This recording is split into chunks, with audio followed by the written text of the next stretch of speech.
How can I be happy? Some people believe that there is one single meaning of life. They think that the universe was created for a purpose, and that human beings are part of some larger cosmic plan. They think our meaning comes from being part of this plan and is written into the universe waiting to be discovered. A humanist view of meaning in life is different.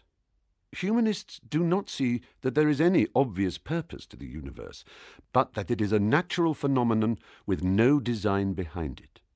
Meaning is not something out there waiting to be discovered, but something that we create in our own lives.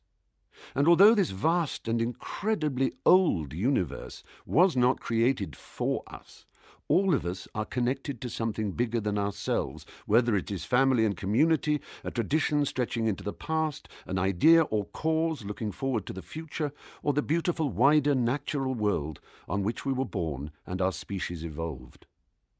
This way of thinking means that there is not just one big meaning of life, but that every person will have many different meanings in their life.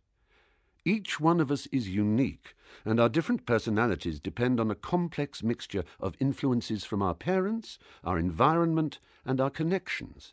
They change with experience and changing circumstances. There are no simple recipes for living that are applicable to all people.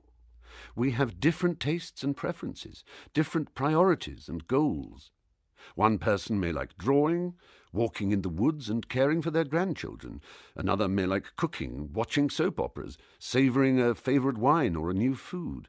We may find meaning through our family, our career, making a commitment to an artistic project or a political reform, in simple pleasures such as gardening, in hobbies, or in 1,000 other ways, giving rein to our creativity or our curiosity, our intellectual capacities or our emotional life.